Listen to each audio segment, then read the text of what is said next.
YouTube channel Step Up Code, and today our topic is attribute selectors.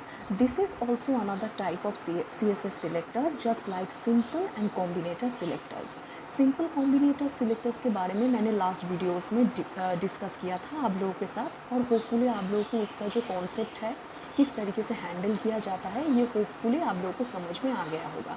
आज हम लोग और एक सिलेक्टर्स के ऊपर डिस्कस करेंगे इस वीडियो में, जो कि एट्रीब्यूट सिलेक्टर्स है।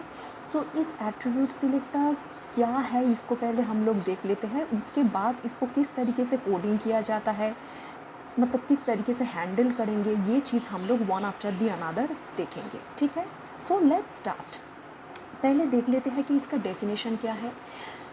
This is a great way to add style to any specific HTML element based on its attribute और एट्रीब्यूट वैल्यू। ये क्या होता है, ये बेसिकली हम लोगों ने सिंपल और कॉम्बिनेटर सिलेक्टर्स में क्या देखा था कि उधर पे हम लोग टैग लेके कोडिंग कर रहे थे CSS का, मतलब टैग को ही हम लोग सिलेक्टर मान रहे थे और उसके अंडर में हम लोग कोडिंग कर रहे थे। लेकिन एट्रीब्यूट सिलेक्टर्स में बेसिकली टैग के ऊपर नहीं होगा, ये बेसिकली फोकस करेगा उस टैग का जो एट्रीब्यूट होता है और उस एट्रीब्यूट का जो कोरस्पॉन्डिंग वैल्यू है, इसके ऊपर ही एट्रीब्यूट सिलेक्टर्स काम करता है। तो इसीलिए इस सिलेक्टर्स का this type of name has been given to this particular selectors, that is attribute selector, क्योंकि ये it basically works on attribute and its corresponding value. Okay, उसके बाद styling and a specific HTML element based on an attribute और attribute values can be classified into the following syntax. इसका बहुत सारा classification होता है, मतलब किस तरीके से एट्रीब्यूट और एट्रीब्यूट वैल्यूज़ को कोडिंग किया जाता है, इसका डिफरेंट तरह का फॉर्म्स है। तो पहले उसको हम लोग देखते हैं। पहला वाला होता है ओनली एट्रीब्यूट, उसके बाद होता है एट्रीब्यूट इक्वल्स टू वैल्यू, मतलब attribute which has a corresponding value. Next होगा एट्रीब्यूट टिल्ड, इस साइन को बोला जाता है tilde, equals to value. Attribute bar equals to value. Attribute this is the caret sign, caret symbol equals to value. Attribute this is the dollar sign equals to value. And the last one is attribute asterisk और star, whatever you can say, equals to it's corresponding value. So इतनी तरीके से इतना सारा classification होता है। अब सवाल ये है कि ये जो टिल्ड साइन है, किसी जगह पे बार साइन है, कैरेट है, मतलब इसका एक डिफरेंट मीनिंग है, मतलब डिफरेंट तरीके से ये काम करता है। अब वो किस तरीके से करता है वो हम लोग एक के बाद एक क्लासिफिकेशन जो है उसके ऊपर हम लोग फोकस करेंगे। ठीक है, सो पहले हम लोग डिस्कस करते हैं एट्रीब्यूट, मतलब नॉर्मल एट्रीब्यूट सिलेक्टर, उसका जो ओनली एट्रीब्यूट है उसके ऊपर किस तरीके से काम करते हैं। सो बेसिकली ये हम लोगों का सबलाइन टेक्स्ट एडिटर है, जहाँ पे मैंने कोडिंग किया है यहाँ पे HTML टैग का। उसके बाद मैंने यहाँ पे इंटरनल CSS यूज़ किया है क्योंकि स्टाइल टैग के अंडर में है। और बॉडी टैग में क्या क्या है, एक H1 है, एक हेडिंग है, this is an example of attribute selector, और उसके अंडर में मैंने एंकर टैग को यूज़ किया है। अब गाइस जिन लोगों को पता नहीं कि एट्रीब्यूट क्या है, इस टाइम में मुझे समझ में नहीं आ रही है, तब मैं थोड़ा सा ब्रीफली बोल दूँ, मैं थोड़ा सा रिमाइंड कर दूँ आप लोगों को कि tag which is followed by attribute. जैसे ये क्या है, ये बेसिकली एंकर टैग है, और ये HREF ये क्या है, ये एट्रीब्यूट है। So tag name is always followed by attribute. So tag के बाद हम लोग जो भी लिखेंगे उसको ही बेसिकली बोला जाएगा क्या, उसका एट्रीब्यूट। सो HREF इधर पे क्या है, ये बेसिकली इधर पे एट्रीब्यूट है। तो मैंने यहाँ पे दोनों लिंक सेट किया है, एक है go to this link, another one is click here to visit this link. ये आउटपुट का पेज है हम लोगों का। सो बेसिकली मैंने अगर इधर पे हम लोग क्लिक करते हैं गो टू दिस लिंक में, तो हम लोग कहाँ पे जाएंगे, facebook.com, और अगर नीचे वाले लिंक में क्लिक करते हैं तो हम लोग जाएंगे क्या, flipkart.com। ठीक है, तो बेसिकली अब इधर पे एट्रीब्यूट सिलेक्टर को लेकर किस तरीके से काम करेंगे, ये है हम लोग का syntax. A followed by HREF. A definitely it's a selector which is followed by this HREF attribute. So इस attribute के ऊपर बेसिकली क्या करेगा, ये फोकस करेगा। ठीक है, सो अब मैं जो भी इधर पे कोडिंग करूँगी उस एट्रीब्यूट का कोरस्पॉन्डिंग जो वैल्यूज़ है इधर पे, जैसे go to this link and click here to visit this link, इस दोनों कंटेंट के ऊपर एक स्टाइल अप्लाई हो जाएगा। अब कौन सा स्टाइल अप्लाई हो जाएगा वो मैंने कर्ली ब्रेस के अंदर लिखा है, देखो एक मैंने फॉन्ट साइज़ को 20px किया है, कलर को मैंने रेड किया है, देखो यहाँ पे रेड दिख रहा है जो फॉन्ट है, और बैकग्राउंड कलर देखो येलो है दोनों का ही, ठीक है। और एक चीज़ भी हम लोग कर सकते हैं, टेक्स्ट डेकोरेशन मैं कर देती हूँ क्या, नन, तो फिर जो अंडरलाइन था वो भी हट जाएगा। अब इसको हम लोग इधर पे सेव करते हैं, सेव करने के बाद लेट्स रन इट सी, ठीक है। लेकिन लिंक इधर पे है, देखो ये हैंड वाला साइन आ रही है, लेकिन ओनली जो अंडरलाइन है उसको मैंने इस पर्टिकुलर प्रॉपर्टी के मदद से मैंने इसको इधर से रिमूव कर दिया, ठीक है। सो यहाँ पे क्या हुआ बेसिकली, ये जो in this example selects all the a elements with this target attribute. कौन सा target attribute, href target attribute, not target with this attribute which, इधर पे ये लिख दो href एट्रीब्यूट। मतलब एंकर टैग के बाद मैंने जहाँ जहाँ पे href, ये देखो मैंने एट्रीब्यूट लिखा है, उस एट्रीब्यूट के ऊपर ही बेसिकली ये वाला कोडिंग काम कर रहा है, जिसका आउटपुट क्या है, ये वाला इधर पे दिख रहा है, ठीक है। सो ये बेसिकली क्या है, ये एट्रीब्यूट है, एट्रीब्यूट सिलेक्टर का यही फंक्शन है, ठीक है। Now let's see second type of attribute selector. This type of attribute selector is used to select any HTML element with a specific attribute and its corresponding value. तो last वाले जो selector था उधर पे हम लोगों ने देखा है एट्रीब्यूट सिलेक्टर में कि वो बेसिकली जो मेरा एट्रीब्यूट होगा उसके ऊपर फोकस करेगा, लेकिन दिस टाइप ऑफ जो एट्रीब्यूट सिलेक्टर है यहाँ पे एट्रीब्यूट का जो कोरस्पॉन्डिंग वैल्यू है उसके ऊपर बेसिकली काम करेगा, ठीक है। सो इसीलिए ये वाला जो क्लासिफिकेशन है ये होगा CSS attribute equals to value selector. तो ये बेसिकली एट्रीब्यूट और उसका कोरस्पॉन्डिंग वैल्यू के ऊपर यहाँ पे वर्क करेगा। तो सिंटैक्स क्या है, सिलेक्टर, उसके बाद स्क्वायर ब्रैकेट के अंदर उसका जो एट्रीब्यूट है इक्वल्स टू एट्रीब्यूट का जो कोरस्पॉन्डिंग वैल्यू है। तो इस तरीके से हम लोग कोडिंग करेंगे, ठीक है। और यहाँ पे जो वैल्यू आप लोग देख रहे हैं कि मैंने यहाँ पे कुछ कोई कोटेशन नहीं दिया, उसके बाद जो इधर पे जब नेम लिखा इधर पे वैल्यू के इधर पे इन्वर्टेड कॉमा दिया, तो ये बेसिकली मैटर नहीं करता है, आप दे या ना दे ये बेसिकली काम करेगा, ओके। अब कर्ली ब्रेस के अंदर में इधर पे हम लोग CSS का कोडिंग करेंगे। सो चलिए देख लेते हैं किस तरीके से ये काम करता है। ये हम लोगों का सबलाइम टेक्स्ट एडिटर में मैंने जो बॉडी टैग यहाँ पे लिखा है इसके अंदर में देखो तीनों HTML एलिमेंट है, एक है H1, another one is P, दो P टैग है, P elements, one is H1 element, another one is P elements. तो हेडिंग में मैंने जिस तरीके से इधर पे हेडिंग लिखा, और P टैग के अंदर में मैंने यहाँ पे लिखा this is a paragraph tag और we are using attribute selectors. तो मैं चाहती हूँ कि मेरा जो एट्रीब्यूट इधर पे क्या है, P के बाद ये जो क्लास है बेसिकली ये मेरा एट्रीब्यूट है P के बाद, क्योंकि attribute is always followed by the tag name, we know this. So ये क्लास, तो फिर क्या हुआ इधर पे एट्रीब्यूट हुआ, ये दोनों क्लास। तो ये वाला एट्रीब्यूट सिलेक्टर उस एट्रीब्यूट का जो कोरस्पॉन्डिंग वैल्यू होगा, वैल्यू क्या है, इक्वल्स टू ये डेमो, ये बेसिकली क्लास का वैल्यू है, तो इस वैल्यू के ऊपर काम करेगा। तो चलो लेट्स सी द कोडिंग। तो मैंने यहाँ पे सिलेक्टर लिखा, ये P का, फर्स्ट ऑफ ऑल क्लास जो एट्रीब्यूट है ये P का है, उसके बाद इस क्लास का कोरस्पॉन्डिंग वैल्यू क्या है, डेमो है, ठीक है।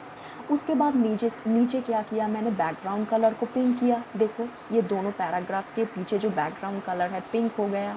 विड्थ को मैंने 200px किया, और जो फॉन्ट साइज़ है उसको मैंने थोड़ा सा बढ़ाया, कितना किया, 20px किया। So in this example selects all the P elements with a specific attribute value, class value that is demo. Demo नाम का जो मेरा एट्रीब्यूट का वैल्यू है जिस एलिमेंट का, तो उधर पे क्या होगा, ये वाला जो स्टाइल उधर पे एप्लीकेबल होगा। सो देखो सी इधर पे दिख रहा है। So this is all about CSS attribute equals to value selector, okay. Third type का जो हम लोग का एट्रीब्यूट सिलेक्टर है वो क्या है, attribute tilde equal value selector. The CSS attribute tilde, इस साइन को टिल्ड साइन या टिल्ड कैरेक्टर बोला जाता है। So tilde equal value selector is used to select any specific HTML elements with an attribute value containing a space separated word. Okay? Syntax क्या होगा, attribute after that tilde sign or tilde character equal value, or inside the curly brace here goes the CSS coding. सो चलो इसको देख लेते हैं practically फटाफट से। तो यहाँ पे मेरा जो बॉडी के अंदर क्या क्या HTML एलिमेंट्स है, एक P है और एक है एंकर टैग है। तो ये दोनों टैग के रिस्पेक्ट में यहाँ पे आउटपुट ब्राउज़र में दिख रहा है। देखो ये पैराग्राफ है और नीचे एंकर टैग के मदद से हम लोग लिंक क्रिएट करते हैं, तो इसीलिए यहाँ पे एक छोटा सा लिंक दिखाई दे रही है।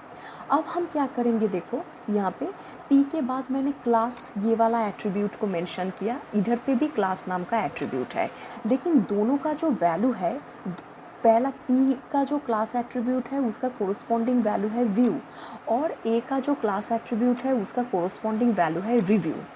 मैंने यहाँ पे कोडिंग किया, क्लास जो मेरा एट्रीब्यूट है उसको पहले मेंशन किया स्टाइल टैग के अंदर में, उसके बाद टिल्ड साइन को लगाया, इक्वल और व्यू ये वाला वैल्यू को मैंने चूज़ किया।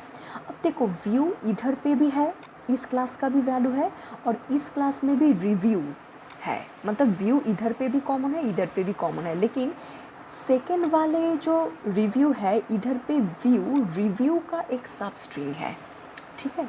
लेकिन P टैग का क्लास का जो वैल्यू है व्यू, ये एक सिंगल स्पेस सेपरेटेड वर्ड है। तो बेसिकली ये टिल्ड साइन लगा के हम लोग वो पर्टिकुलर एट्रीब्यूट का जो वैल्यू होगा उस वैल्यू को हम लोग देखेंगे कि वो एक स्पेस सेपरेटेड वर्ड है या नहीं। तो बेसिकली देखो इधर पे P क्लास का जो व्यू है ये सिंगल वर्ड है, एक स्पेस सेपरेटेड वर्ड है, लेकिन जो सेकंड है इधर पे रिव्यू, इधर पे देखो व्यू अलग सा नहीं है, ये रिव्यू मतलब एक स्ट्रिंग का ये व्यू सब स्ट्रिंग है। तो इसीलिए जब मैं ये वाला एट्रीब्यूट का कोरस्पॉन्डिंग वैल्यू को मेंशन करके जब मैंने बॉर्डर और विथ को मेंशन किया, तो देखो आउटपुट में सिर्फ पैराग्राफ के आसपास में ये बॉर्डर और उसका विथ जो है 200 px, ये स्टाइल इस पैराग्राफ के ऊपर ही विजिबल हो रही है, लेकिन जो मेरा एंकर टैग के इधर पे जो टेक्स्ट है इसके ऊपर कोई भी स्टाइल एप्लीकेबल नहीं हुआ। सो दैट मीन्स जो एट्रीब्यूट का जो वैल्यू होगा इधर पे जब हम लोग टिल्ड साइन लगा के करेंगे तो मुझे श्योर होना पड़ेगा कि एट्रीब्यूट का मेरा वैल्यू एक स्पेस सेपरेटेड वर्ड है। अगर इस तरीके से सब स्ट्रिंग होता है या इस तरीके से हाइफन हम लोग यूज़ करके देते हैं तो उधर पे भी देखो यहाँ पे काम नहीं करेगा, देखो यहाँ पे काम नहीं हुआ। लेकिन जब मैं इस तरीके से मेंशन करूँगी ना री स्पेस व्यू, अब देखो री को मैंने अलग से लिखा, व्यू को अलग से लिखा, सो दैट मीन्स व्यू इधर पे स्पेस देने में क्या होगा, व्यू हो गया एक स्पेस सेपरेटेड वर्ड। अब अगर मैं सेव करके इसको रन करवाती हूँ तो देखो इसके अंडर में भी इसके आसपास में भी ये जो स्टाइल है ये एप्लीकेबल हो गया, ठीक है। तो यही बेसिकली ये वाला जो एट्रीब्यूट सिलेक्टर है इसका यही खासियत है, ओके। टाइप का जो CSS सिलेक्टर है वो क्या है, attribute bar equal value selector. What is the function of this type of attribute selector? Let's see. The CSS attribute bar equal value selector is used to select any specific HTML elements with an attribute starting with a specific value followed by the hyphen, ठीक है। तो इधर पे पहला पिछले वाला जो selector था उधर पे उसको स्पेस सेपरेटेड वर्ड होना पड़ रहा था, लेकिन इधर पे क्या होगा, इधर पे जो वैल्यू जिस वैल्यू से शुरू होगा और सेकेंड जो वैल्यू होगा उसके बीच में हाइफन रहेगा, ओके। सो ये है कोडिंग सिंटैक्स, देखो attribute this is the bar sign और bar symbol equal value and inside the curly brace here goes the CSS coding. So go back to Sublime Text. So इधर पे देखो body में मैंने 2 image को insert किया है, आउटपुट में देखो इमेज टैग के मदद से IMG, यहाँ पे एक पिक्चर का सोर्स है, यहाँ पे सेकंड पिक्चर का सोर्स है, और हाइट विथ टाइटल ये तो पता ही है, ये सब कुछ क्या है, ये एक एक एट्रीब्यूट है। अब मैं इधर पे टाइटल ये वाला जो एट्रीब्यूट है और इसका कोरस्पॉन्डिंग वैल्यू क्या है, इधर पे व्यू और इधर पे है व्यू टॉप द स्काई, ठीक है। इस पर्टिकुलर एट्रीब्यूट के वैल्यू के ऊपर मैं इधर पे कोडिंग करके दिखाऊंगी। देखो ये ऑलरेडी किया हुआ ही है, इधर पे स्टाइल टैग के अंदर में देखो इधर पे title this is the attribute, after that bar equal view. अब इधर पे मैंने बॉर्डर को मेंशन किया 3px solid blue and with को मेंशन किया, पिक्चर का जो विथ है वो होगा इट शुड बी 150px। लेकिन जब मैंने यहाँ पे रन करवाया तो देखो सिर्फ सेकेंड वाले पिक्चर में ये वाला बॉर्डर और ये जो विथ है इधर पे स्टाइल में दिख रहा है, लेकिन पहला वाला इमेज में कोई भी यहाँ पे मेंशन किया हुआ स्टाइल इधर पे एप्लीकेबल नहीं हुआ। क्यों नहीं हुआ? Because that is the functionality of using this bar symbol. Okay, bar symbol use करने पर क्या होता है? It basically selects all the image elements with a specific title attribute value view followed by hyphen. मतलब यहाँ पे देखो, मेरा इस एट्रीब्यूट का वैल्यू क्या है? व्यू। तो इधर पे देखो इमेज में ये टाइटल एट्रीब्यूट का वैल्यू क्या है? View the pic. यहाँ पे भी व्यू है, और यहाँ पे क्या है? View top the sky. लेकिन मैंने बोला था कि बार जब हम लोग यूज़ करेंगे एट्रीब्यूट सिलेक्टर के अंदर, तो बार यूज़ करने का मतलब है जो इनिशियल वर्ड होगा उसके बाद में क्या होगा? हाइफन रहेगा, मतलब it should be a hyphen separated word. Okay, तो यहाँ पे देखो व्यू द पिक में कोई हाइफन नहीं है, लेकिन यहाँ पे व्यू हाइफन टॉप, इधर पे देखो हाइफन है। तो यहाँ पे जो हाइफन रहा है तो पर्टिकुलर इसी इमेज के ऊपर ये वाला स्टाइल एप्लीकेबल हुआ, पहला वाला इमेज के ऊपर नहीं हुआ। ठीक है। फिफ्थ टाइप का जो एट्रीब्यूट सिलेक्टर है वो सिलेक्टर क्या है? Attribute, this is the caret sign और caret symbol equal value selector. So the CSS attribute caret equal value selector is used to select any specific HTML elements with an attribute begins with a specified value. इधर पे किसके ऊपर focus किया जाता है? इधर पे attribute के बाद जो हम वैल्यू सेट करेंगे उस वैल्यू का जो इनिशियल लेटर्स होगा, इनिशियल जो वर्ड है, उस इनिशियल वर्ड के ऊपर basically this type of attribute selector काम करता है. ठीक है. So this is the syntax as you people are saying. किस तरीके से मेंशन करेंगे? First we have to mention the attribute, after that caret sign equal value, and inside this curly brace here goes the CSS coding. Okay, so चलो go back to Sublime Text Editor and this is the browser. So यहाँ पे देखो Sublime Text में मैंने body के अंदर तीनों paragraph tag को इंसर्ट किया है. तो पहला वाला पैराग्राफ में एक छोटा सा पैराग्राफ को पहले डाला, सेकेंड वाले में सेकेंड जो पैराग्राफ है, और थर्ड में थर्ड पैराग्राफ को मैंने यहाँ पे इंसर्ट किया. तो देखो यहाँ पे आउटपुट में दिख रहा है this is the first paragraph, second paragraph and the third paragraph. Okay, सभी पी के साथ मैंने क्लास वाला एट्रीब्यूट को यहाँ पे यूज़ किया है. लेकिन ये जो क्लास जो एट्रीब्यूट है, इस एट्रीब्यूट का कोरस्पॉन्डिंग वैल्यू में देखो कुछ चेंजेस है. जैसे पहला वाला जो पैराग्राफ टैग है उसकी क्लास एट्रीब्यूट का वैल्यू क्या है? demo_1. उसके बाद क्या है? सेकेंड पी क्लास का वैल्यू है demo-2 और थर्ड पी क्लास का वैल्यू क्या है? Last demo. ओके, अब मेरा काम क्या है? ये जो कैरेट वाला साइन बेसिकली हम लोग यूज़ कर रहे हैं इस सिलेक्टर्स इस एट्रीब्यूट के साथ, बेसिकली इसका काम क्या होता है? देखो, जिस पैराग्राफ का इनिशियल वर्ड डेमो है, मतलब इनिशियल वैल्यू डेमो है, सिर्फ वो वाले पैराग्राफ के ऊपर ही ये वाला देखो जो स्टाइल मैंने लिखा है ये एप्लीकेबल होगा. बाकी जो पैराग्राफ है उधर पे नहीं होगा. दैट मीन्स देखो यहाँ पे क्लास मैंने ये वाला एट्रीब्यूट को पहले मेंशन किया, उसके बाद caret equal demo is the corresponding value of this particular class. अब इधर पे देखो मैंने बॉर्डर को मेंशन किया, बैकग्राउंड कलर को डाला, टेक्स्ट अलाइन को चेंज किया, फॉन्ट साइज़ को बढ़ाया और विड्थ को बढ़ाया. तो ये जो मैंने डेमो ये वाला जो वैल्यू के ऊपर मैंने ये कोडिंग CSS का कोडिंग जो यहाँ पे किया, मतलब यहाँ पे जो कोडिंग मैंने लिखा है, तो ये वाला कोडिंग देखो पहला जो फर्स्ट दो जो पैराग्राफ है उसके ऊपर ही ये वाला स्टाइल एप्लीकेबल हो रही है. लेकिन थर्ड तो और एक पैराग्राफ की है ना इसके नीचे, तो इसके ऊपर कोई स्टाइल नहीं आ रही है. सो that means in this given example it selects all the P elements with a specified class attribute value begins with demo. मतलब जिस क्लास एट्रीब्यूट का वैल्यू, ये क्लास वाला जो एट्रीब्यूट है, इस एट्रीब्यूट का कोरस्पॉन्डिंग वैल्यू जहाँ पे डेमो ये वाला वर्ड से शुरू हो रही है उधर पे ही सिर्फ ये स्टाइल यहाँ पे दिख रहा है ब्राउज़र में, मतलब आउटपुट में. लेकिन थर्ड वाला जो है इधर पे देखो लास्ट डेमो है, मतलब डेमो यहाँ पे इनिशियल मतलब एकदम फर्स्ट वर्ड यहाँ पे नहीं है, मतलब पहले नहीं है डेमो ये वाला वर्ड, ये लास्ट के बाद मैंने डेमो को यहाँ पे मेंशन किया. सो इसीलिए क्या हुआ, ये लास्ट वाले पैराग्राफ के ऊपर ये वाला जो स्टाइल है ये स्टाइल एप्लीकेबल नहीं हुआ. ठीक है, ये basically class caret equal demo, मतलब ये कैरेट सिंबल जब भी हम लोग एट्रीब्यूट के साथ यूज़ करेंगे इसका यही फंक्शनलिटी होता है, ठीक है। 6 टाइप का जो एट्रीब्यूट सिलेक्टर है वो क्या है, attribute dollar equal value selector. What is the functionality of this particular attribute selector? The CSS attribute dollar equal value selector is used to select any specific HTML elements whose attribute value ends with a specified value. Okay?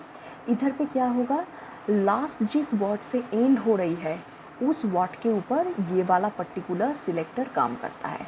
So here is the syntax attribute dollar equal value and here goes the CSS coding. So let's go back to Sublime Text Editor. तो इधर पे भी देखो just like attribute under attribute caret equal value selector के तरह इधर पे भी मैंने क्या किया है, उस तीनों पैराग्राफ का मैंने यहाँ पे मदद लिया. तो p क्लास इधर पे डेमो अंडरस्कोर 1, यहाँ पे p क्लास डेमो -2 और इधर पे देखो p क्लास लास्ट डेमो. सो तीनों तरह का वैल्यू है ईच पी के अंडर में, मतलब ईच पी का जो क्लास एट्रीब्यूट है उसका जो कोरस्पॉन्डिंग वैल्यू है वो 3 डिफरेंट तरह का देखो वैल्यू है इधर पे, ठीक है. अब मैंने किसके ऊपर कोडिंग किया है, इधर पे मैंने कोडिंग किया है क्लास. फर्स्ट ऑफ ऑल ये वाला मैंने एट्रीब्यूट को मेंशन किया, after that dollar sign equal demo. Demo को मैंने चूज़ किया क्योंकि this dollar signs basically helps us to choose all the attributes corresponding value that ends with this particular value that is demo here. Okay, so इधर पे देखो मैंने क्या coding किया है, border 3px, background color, text align, font size and width. so इधर पे देखो इन तीनों पैराग्राफ के जो क्लास एट्रीब्यूट है, क्लास एट्रीब्यूट का जो कोरस्पॉन्डिंग वैल्यू है उस जिस वैल्यू के लास्ट में डेमो है, जैसे ये वाला जो p, ये जो लास्ट p टैग है इसका देखो क्लास एट्रीब्यूट का जो कोरस्पॉन्डिंग वैल्यू है इसके लास्ट में डेमो ये वाला वर्ड है, ये वाला वैल्यू है. तो इसीलिए जब मैंने ये डॉलर साइन को मेंशन करके ये वाले वैल्यू के ऊपर मैंने कोडिंग किया तो देखो सिर्फ थर्ड जो हम लोगों का पैराग्राफ है उसके ऊपर ही ये स्टाइल एप्लीकेबल हुआ, ठीक है.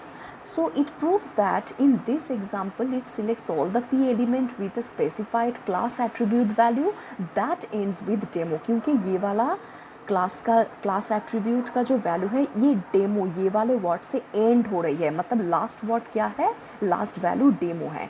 तो इसीलिए ये वाला स्टाइल मेरा लास्ट पैराग्राफ के ऊपर ही एप्लीकेबल हुआ, बाकी दो पैराग्राफ के ऊपर नहीं हुआ क्योंकि बाकी दो पैराग्राफ का जो एट्रीब्यूट वैल्यू है उधर पे डेमो बिगिनिंग में है वैल्यू, मतलब डेमो से शुरू हो रही है वैल्यू, एंड में नहीं है. लेकिन सिर्फ लास्ट वाले पैराग्राफ की जो क्लास एट्रीब्यूट है उसका कोरस्पॉन्डिंग वैल्यू सिर्फ डेमो से एंड हो रही है, ठीक है. The last type of attribute selector is attribute asterisk or star equal value selector. What is the functionality of this particular attribute selector? The CSS attribute asterisk equal value selector is used to select any specific HTML elements whose attribute value contains a specific word. Okay, so this is the syntax attribute which is followed by asterisk or star sign equal value and inside the curly brace here goes the CSS coding. So let's go back to Sublime Text Editor and let's understand this type of attribute selector. So इधर पे body tag में आओ, इधर पे मेरा क्या है, h1 element है, दो पैराग्राफ टैग है, ठीक है. h1 के अंडर में मैंने एक हेडिंग को लिखा और दो पैराग्राफ के अंदर में कुछ पैराग्राफ को मैंने यहाँ पे इंसर्ट किया जो ब्राउज़र में यहाँ पे दिख रहा है आउटपुट. अब हम क्या करेंगे, ये जो एस्टेरिस्क साइन हम लोगों ने एट्रीब्यूट सिलेक्टर में यूज़ किया इसका बेसिकली फंक्शन क्या है ये हम लोग देखते हैं. सो यहाँ पे स्टाइल टैग के अंडर में आओ, यहाँ पे क्लास डेफिनेटली सभी देखो h1 p और p में क्या है, एक कॉमन एट्रीब्यूट है दैट इज़ क्लास एट्रीब्यूट, लेकिन उसका जो कोरस्पॉन्डिंग वैल्यू है, कोरस्पॉन्डिंग वैल्यू कुछ डिफरेंट तरह का है. जैसे h1 का जो क्लास एट्रीब्यूट है उसका कोरस्पॉन्डिंग वैल्यू है फर्स्ट अंडरस्कोर डेमो, p का क्लास एट्रीब्यूट का वैल्यू है सेकेंड अंडरस्कोर डेमो और सेकेंड वाला जो p टैग है उसका क्लास एट्रीब्यूट का वैल्यू है क्या, लास्ट अंडरस्कोर डेमो. सो अब हम लोग इधर पे क्या किए हैं, class first we have mentioned the attribute that is class which is followed by asterisk sign equal ST, ये जो ST है ये बेसिकली एक सब स्ट्रिंग है, मतलब first underscore demo, second underscore demo, last underscore demo, ये टोटली एक एक स्ट्रिंग है। लेकिन जब मैं इस स्ट्रिंग से कुछ पोर्शन को मैं सिलेक्ट कर रही हूँ तो उसको क्या बोला जाएगा, सब string. As for example, in this case I have chosen ST. So ST देखो फर्स्ट ये वाले एट्रीब्यूट के वैल्यू के अंदर है और मेरा जो लास्ट P क्लास का जो वैल्यू है तो यहाँ पे भी देखो ST है। सो दैट मीन्स ये ST ये पूरा स्ट्रिंग का एक सब स्ट्रिंग है, एक छोटा सा पार्ट है। तो इसको मैंने यहाँ पे कॉल किया। करने के बाद मैंने यहाँ पे border, background colour and font size को मेंशन किया।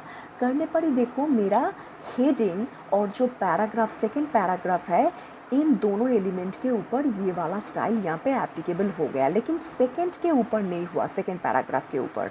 सो that means it proves that second जो मेरा क्लास है, मतलब सेकंड पैराग्राफ का जो क्लास एट्रीब्यूट है और उसका जो corresponding value second underscore demo है, तो इस एंटायर स्ट्रिंग में ST नाम का कोई सब स्ट्रिंग नहीं है। सिर्फ ये फर्स्ट अंडरस्कोर डेमो में ST ये सब स्ट्रिंग है और लास्ट अंडरस्कोर डेमो में ये ST एग्जिस्ट करता है, ठीक है। तो इसीलिए इन दोनों एलिमेंट के ऊपर ही ये वाला स्टाइल एप्लीकेबल हुआ।